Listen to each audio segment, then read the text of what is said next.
All right, thanks for staying with us. Welcome back. It's The Verdict here on Channels Television. And there's so much happening at the same time, and that's the way we expect it to be anyway, just ahead. A couple of hours to the elections. Now I can't use Ijama's phrase because Ijama would say, if you didn't count today. If you don't count today, then the election should be taking place right now. But so we still have to count today.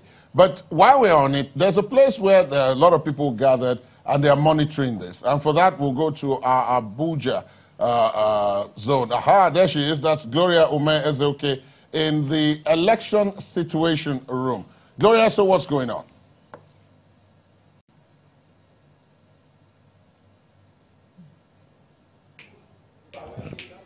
All right, so essentially this is the Nigeria Civil Society Situation Room. It's actually a technical room where all sorts of things will be happening from tomorrow.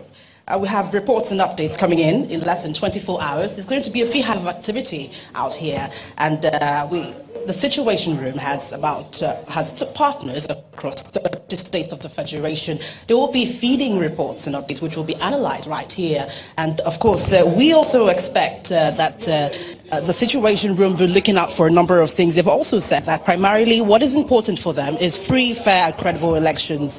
And they will also be looking out for safety and security across polling units for voters, observers, party agents, and even INEC ad hoc staff.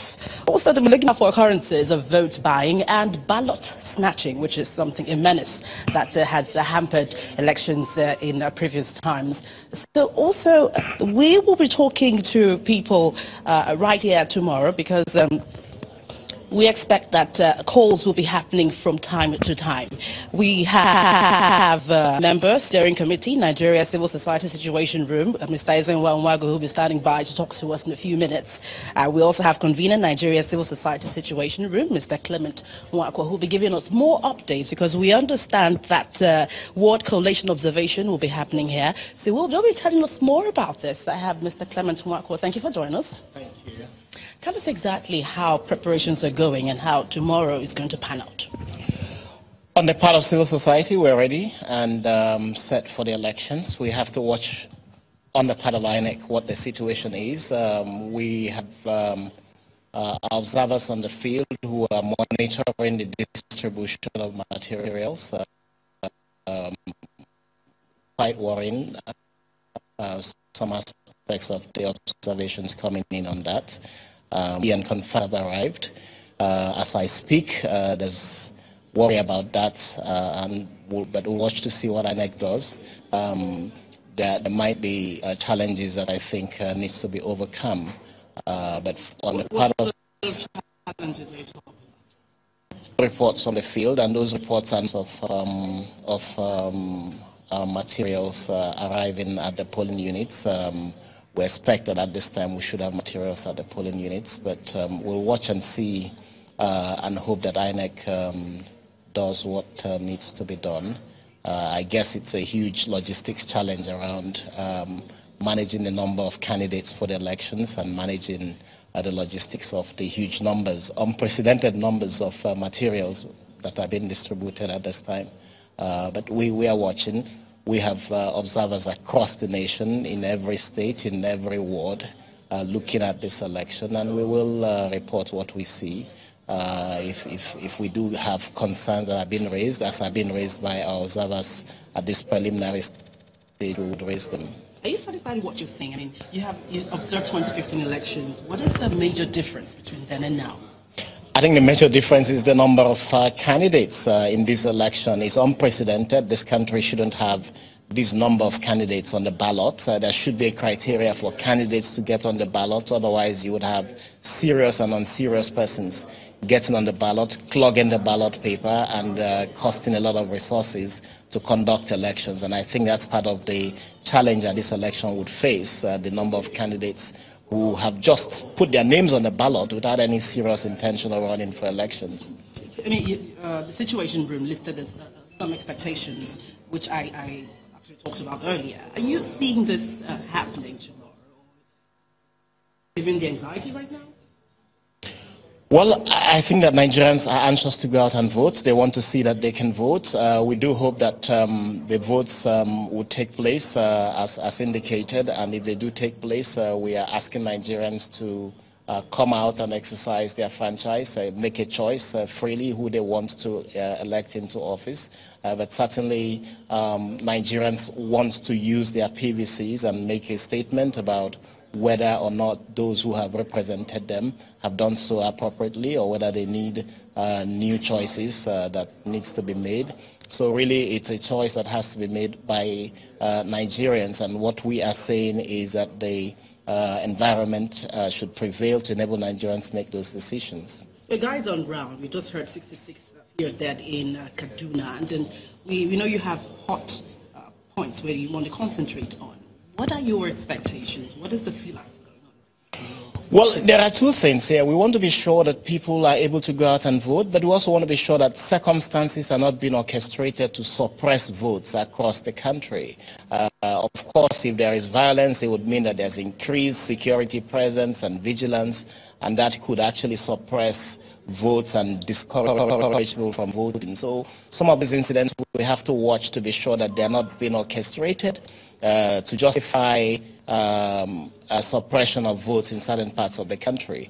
We also want to be sure that the deployment of additional commissioners of police across some states, we are studying those deployments to be sure again that you do not over-police the environment for elections in a way that discourages people from going out to vote. And again, if there is over-policing, whether there is a strategic decision being made as to which areas are over-policed or over-manned by security, and the consequences of this. And we all know that as soon as you put in too many security people in a particular location, it discourages turnout. So the plea we have with all of those involved in this election is to please allow for Nigerians to go out, cast their votes, express their will freely. Orchestrate circumstances that circumscribes the ability of Nigerians or willingness of Nigerians to go out and vote is a major challenge and should not be allowed to occur.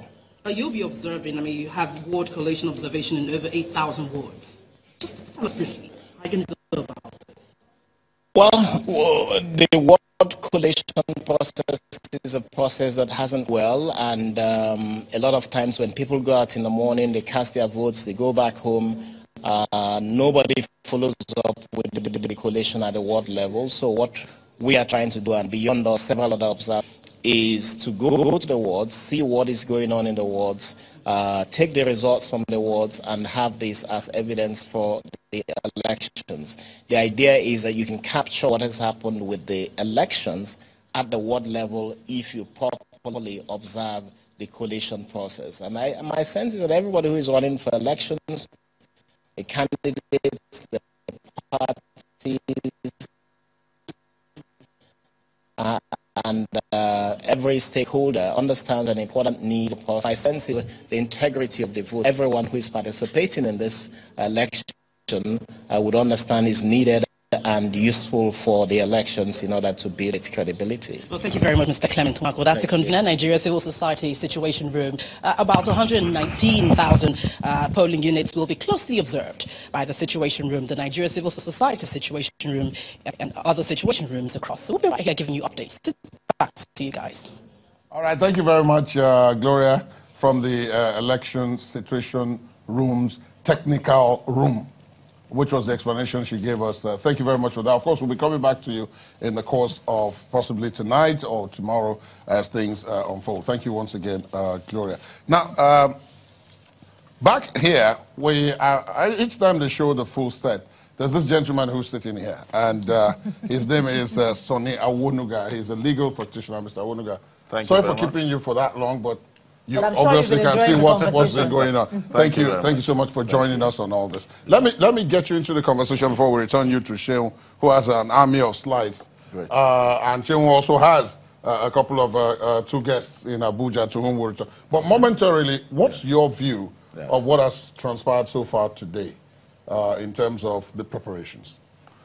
Well, I think there's a little bit of tardiness in what I'll call the expected synergy that INEC should have been able to put together all this while.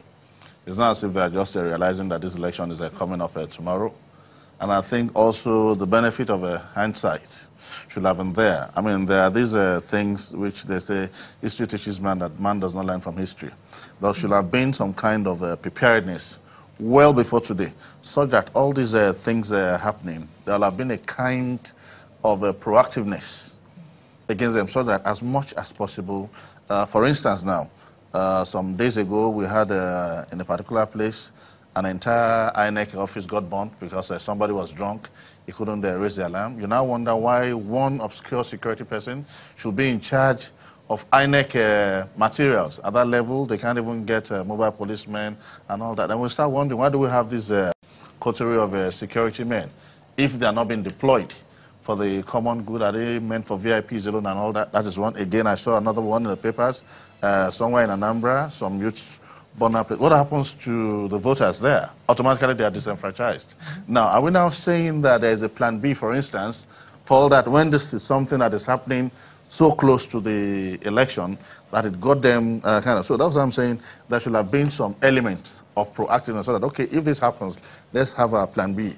Not something as if we are trudging there. When we get to that bridge, we know how to cross it. No, you won't be able to cross it. Because by the time you get to the bridge, you'll be so scared. There will be no bridge there. Yeah, exactly. Even what we're hearing about the Braille papers not being ready for tomorrow for those who are visually impaired. But INEC has consistently said they're ready for this election, even in spite of this incident you mentioned. INEC insists they're ready for this. They even said that the budget... And I'm happy. They say actions speak louder than words. You can speak from now till eternity. It's what you do that people see. Oh, I'm ready, I'm ready. That is, people look at it, okay, you are just saying that for people to feel good. But that's why they say examples are better than precepts. You are saying that, but what we see on ground does not exactly show that preparedness. A lot of planning should have come into place. Now, the essence of having security agencies, for instance, should not be to instill fear in people. Oh, you see some people, oh, we're on ground, we are fully on ground. No. To me, I wouldn't say that. Maybe there's a contingency plan. Yes. Maybe for every, like the Anambra situation, it's possible that for every one unit that was destroyed, there is a backup unit. Well, Mr. Okoye did tell Ijoma and I that, they could print overnight. that they could print overnight, that all the lost PVCs will be replaced before the election. From our guests and that all the card readers will be mopped up from the extras of other states and brought to Anambra to replace those. But then we did hear from the prof that said that still wears the manpower thing. Down, of course, and that would mean that they are now skidding on thin ice. No, let's get real. We all know all that is theoretical. PVCs are not things like maybe tissue paper. They are sophisticated, right? The essence of having a PVC, someone's picture is there and all that. And these are things that just suddenly, they went like that. Because I believe if they could be duplicated with that ease, then of course they must even be unsafe. That means they can even get into unsafe hands, such that at the end of the sanctity of the process is even compromised. Right. Let me put you on pause, Mr. Owonuga. Yes. And let's go back to Shehu now. Shehu, it's sad, the story out of Kaduna, about more than 60 people, 66 people. Yeah. I was mentioning the fact that the governor did say a couple of things. He's saying that these were 66 Fulanis, and that perpetrators will be brought to book, that it was an attack designed to elicit a counter-reaction and create even more crisis ahead of the elections. Of course, all of this awaits investigation, but you seem to have ideas about this. And of course, we all knew that it was quite possible. We had seen some of the signs that there could be. We don't know if this is election related or not, but if it is, then it falls into a pattern. Kaduna was one of the flashpoints that we did identify when we were identifying flashpoints. Yeah. So, where are we? Interestingly, I mean, at this election period, usually you have the what they call security mappings. The states within the amber region, the states in the red region, and the states in the blue region. That means those states do not have tendencies of violence because of history and the situations around those areas. So you have states with in the amber region, those states that have tendencies of violence based on what is happening. Our friends at the election, Mr. Biodun Ajijola, who is the national coordinator of Election Monitor. They've done some couple of research, and that research has been over a period of from 18 of August 2018 to 13 of February 2019. So the 66 people that are killed would probably be considered under this one, minus those people. So in the research, it shows the number of people injured in the pre-election period comes to 256. So it's a lot of people that are being killed there. 256 people. That is enormous. I mean, injured people within that period of time. Less than a year. That's about less than 6 months within that period. And we have 256 people that have been injured. Mr. Abiodun Adejola, I understand that he will be joining us at some point from our Abuja studio to give us a sense of what their research is all about on this. So if you look at some other information that's coming from Mr. Adejola's group, they did tell us that also we have situation in other areas of the country like so they said number of pre-election incidents of violence, 145, which led to over 200 people injured. That within the same period of time. And the death figure that they've researched have come to 122. So if you add 66 to the 8, so it's leading to almost 200 people that have been killed within that period of time. So it gives you a sense of just how much we need to be careful in what we say, in what we do, anything that can trigger a counter reaction from neighbors. And that's why some people have been advised that whenever you are out there, perhaps don't discuss things that are relating to politics, because a lot of people are now much more sensitive to issues, because people are now, we heard reports of a woman that is divorcing the husband because he was going to vote in another pattern. And so this is an interesting period until after this election when the tension are over and everybody seems to go back to their houses and we begin to go in our normal life, because election brings sometimes the best out of us and it sometimes brings the worst out of us. So Ladi Ujoma and Nata, if you look at some of those figures that we're having, 122 deaths that we've seen, 256 injured people, and to a large extent we've seen 145 incidents. So that tells you that 144 incidents had brought close to 300 casualties. Excuse me. Terrible. There's a possibility that these are just incidences that are reported. There might be some other incidents that are not. Absolutely. Based on the research of this group, Mr. Abiodun Adejola, of course, who led the team to comb the nation, all the 36 states. Incidentally, is Mr. Adejola, are we able to get through to Mr. Adejola now in our Abuja studios? Can we get hold of Abiodun Adejola? There he is. Okay, there he goes. The man in the green and white. That's his traditional color. He loves Nigeria more than Nigeria. Thank you so much, Mr. Adejola.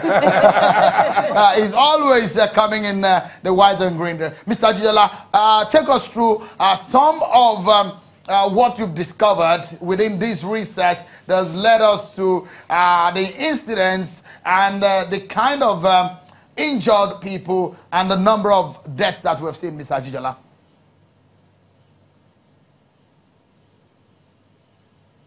Good evening. Thank you very much for having me. And once again, congratulations and well done with the great work you're doing.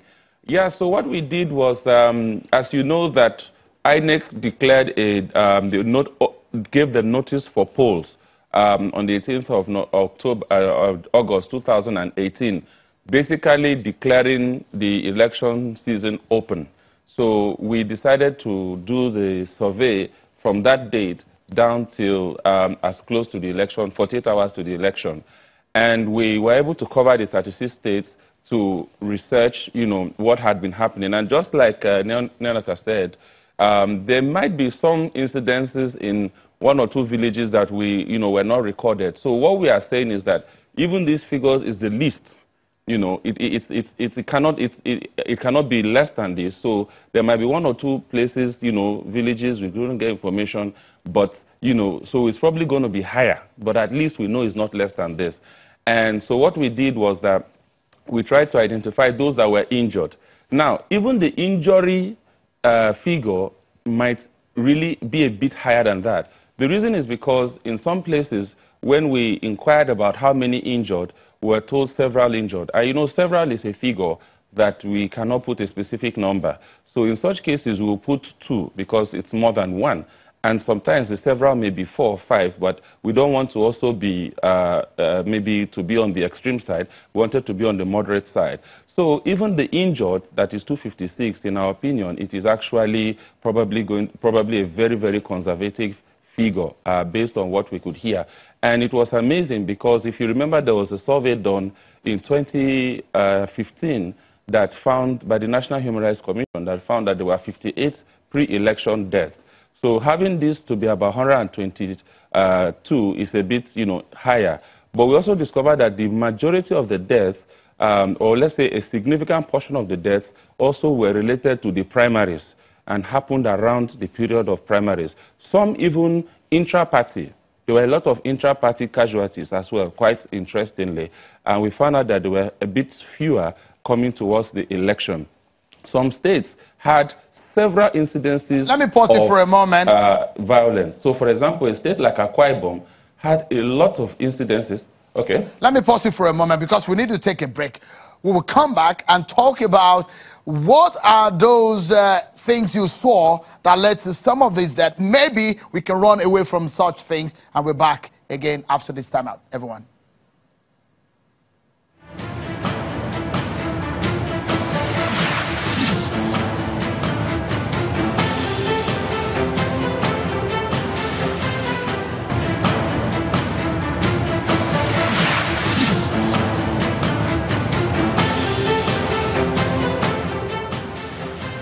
Thank you, everyone, and welcome to The Verdict, where we're monitoring every activities across the country. You heard from my colleagues in Katsina. Earlier on, we also spoke with Lanre Lasisi. He will be back on the program, and Gloria Omezeoke from Abuja and the Situation Room there. And we've been talking about the issues of violence and the incidents that led to the kind of injuries and deaths that we've seen. The election monitor and election observation group headed by Mr. Abiodun Ajola, who's been speaking to us from our Abuja studio, has been giving us a sense of what they found out. Mr. Ajola, if you can tell us, what are those predominant factors that cut across some of the states that you visited that led to these findings?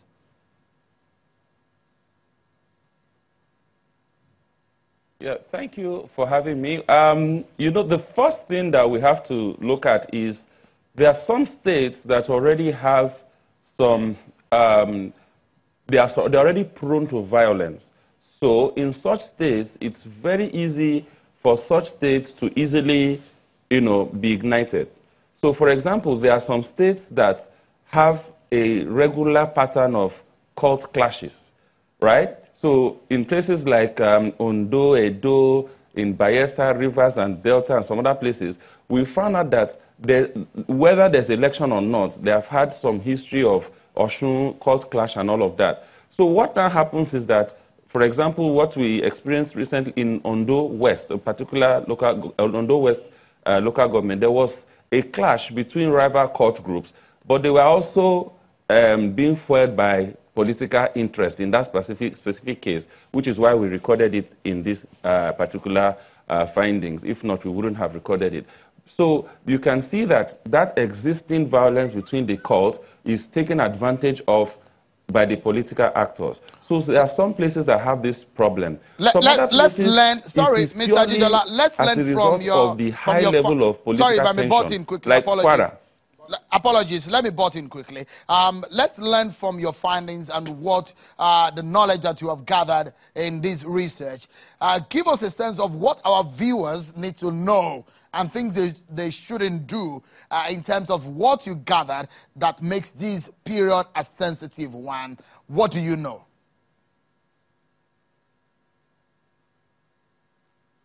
Okay. So, for example, when you see, let me say, if you have places that have, that, like I said, are prone to violence, number one, you have to be very, very careful. So if, for example, you know of, and I use the cultism example again, of known cultists in an area, in a community, and they are having issues, don't take sides with them. Be cautious of them, because some of them may be engaged by political actors to foment trouble. Secondly, in places like Kwara, where we witness a very high number of injuries because of several clashes between the APC and the PDP, specifically in Kwara, we discovered that part of this is primarily as a result of the political tension between two major gladiators in the state. So once again, you already have a kind of a slogan for one of the gladiators. You have another slogan for another gladiator. You might say it jokingly, to make fun of somebody, and it takes offense and it becomes a problem. So people must exercise extreme caution when referring to these issues. We also discovered that some of the places we investigated, we found out that there were issues that had to do with the banditry and all of that. But those were not specifically election-related issues. But what we're also saying is that people have to be very, very sensitive. What happened in Kaduna, for example, which has a history of ethno-religious crisis, is something which can create a problem of voter turnout. And we experienced this in Dekina, in Lokoja, in 2015, where such an incident also happened, that a whole ward did not turn out to vote. Again, so that we wrap this up quickly. Stayed at home, and it caused an inconclusive election in the 2015 Kogi election. Let's wrap this up in this manner.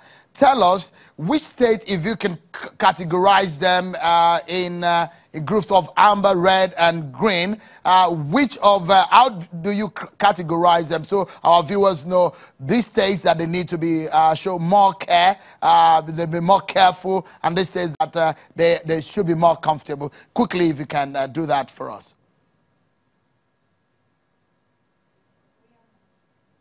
Okay, so in terms of incidences of violence, I would say that an incidence is for us very significant, even though the number of deaths is significant. It's possible that in one location you have just one incident, but 7 people died. And in another location you have 5 incidences, 3 people died, 10 were injured. So if you look at incidences, places that we really need to watch out for are Kwara, Taraba, Kogi, Oyo, Ogun, Kano, Akwa Ibom. These are at the peak. And then we have some that are a bit lower, and Lagos as well. We have some that are a bit below this. That is, we have Imo, we have Ebonyi, we have Jigawa. Then when you go lower than that again, we look at Ekiti, Abia, and then we keep going lower. They also have Benue, Kaduna. This is based on what we observe within the period. Now, some of these places have high tension in their politically and are more prone to violence on election day or post-election day, but have not recorded as much pre-election. But for what we've seen in the pre-election phase, these places are at the peak of where we need to be extremely cautious. Rivers was surprising because in 2015, when we did something like this, Rivers was the highest. But this time, Rivers had a lot of deaths from the stampede, but there were not much of clashes. And that might not be unconnected to the fact that one of the leading parties, could not field candidates because of the court case. So Rivers actually, surprisingly, has been very quiet in the pre-election period in terms of incidences of violence, deaths, and injuries. So in a nutshell, these are the places that have been more prone to have several incidences of violence. But for me, Akwa Ibom is Kwara. These are really Taraba are really critical places because the tensions are high, the incidents are many. As much as 9 different unique incidences of assassination attempts, of clash at rally, of kidnapping, or, you know, it's quite Okay. a lot. So Thank you so much for those areas information people have that to you're giving to us. Abiodun Ajijola is the National Coordinator of Election Monitor, one of the registered election observer in this election, and is giving us a sense of what they did and the outcome, which just led to those kind of incidents. 145 incidents of violence, which led to 122 deaths. An unfortunate incident that happened earlier today where 66 people said to have been killed in Kaduna State. Ladies and gentlemen, that's where we are at here. Maybe I'll maybe back at some point to give some few minutes of insight into some expectations. We look forward to seeing you, Shehu. It's always a pleasure to have you with us, especially with the stats. These weren't particularly pleasing, but nevertheless, they have to be said. Thank you very much, Shehu Okinbaloye, for joining us on The Verdict at this time. Shehu Okinbaloye, of course, has been pointed out. We'll be back in a bit.